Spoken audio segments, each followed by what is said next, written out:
Hey guys, this next book recommendation is for those of you that love Star Wars, or maybe you're just the type of artist that really enjoyed your origami paper folding unit in art. Um, if that's the case, listen up. Today we have The Strange Case of Origami Yoda. Meet Dwight, a sixth grade oddball. Dwight does a lot of weird things, like wearing the same t shirt for a month or telling people to call him Captain Dwight.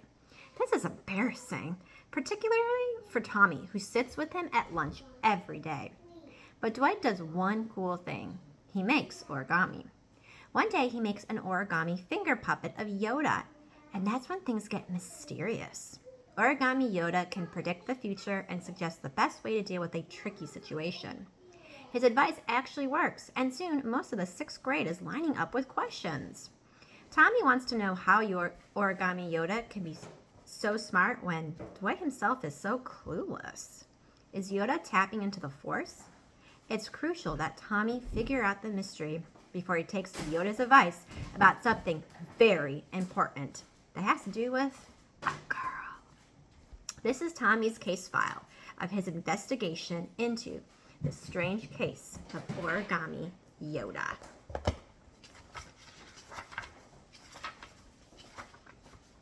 Okay, even if you look at some of these little text features, it's pretty cool. Origami Yoda and Dwight by Tommy. The big question, is Origami Yoda real? Well, of course he's real. I mean, he's a real finger puppet made out of a real piece of paper. But I mean, is he real? Does he really know things? Can he see the future? Does he use the Force? Or is it just a hoax that fooled a whole bunch of us at Macquarie Middle School? It's really important for me to figure out if he's real, because I've got to decide whether to take his advice or not. If I make the wrong choice, I'm doomed. I don't want to get into all that yet. So for now, let's just say it's about this really cool girl, Sarah, and whether or not I should risk making a fool of myself for her. Origami Yoda says to do it, but if he's wrong, total humiliation. So I've got to know if he's real. I need solid answers. I need scientific evidence. That's why I went around and asked everyone who got help from Origami Yoda to tell their stories. Then I put all these stories together in this case file. Sounds like a portfolio. Who knows? Maybe this case file could even be useful if scientists ever decide to study Origami Yoda. To try and make it really scientific, I let my friend Harvey comment on each story. Harvey has never, ever believed in Origami Yoda, even for 1 second, and he still doesn't. In fact, he says he is 100% sure that Origami Yoda is just a green paper wad. So he tried to find the logical explanation for all that really weird things that happened.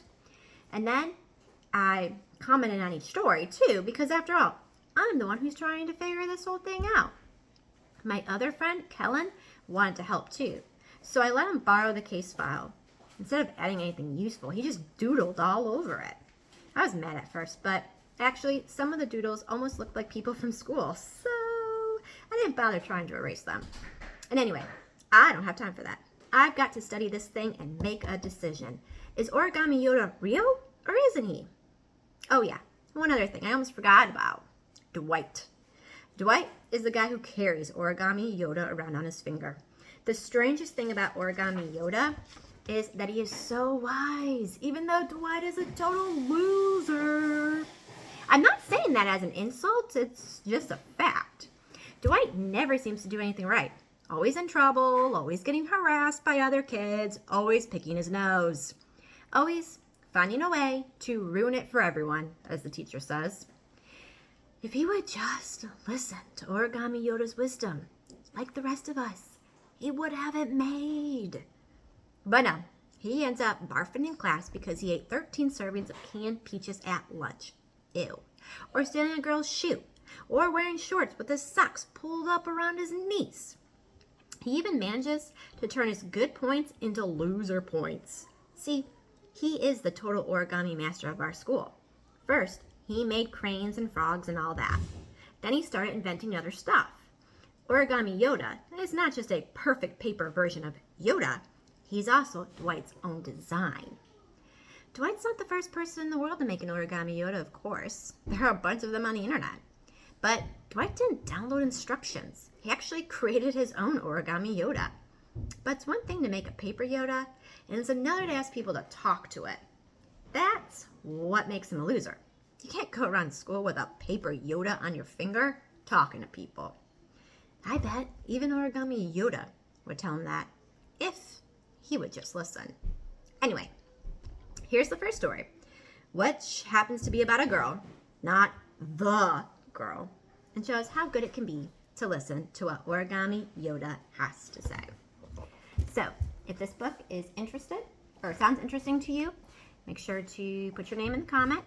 Also, this is a series, so we have the 2 extra books that follow this first one. So I hope you check it out.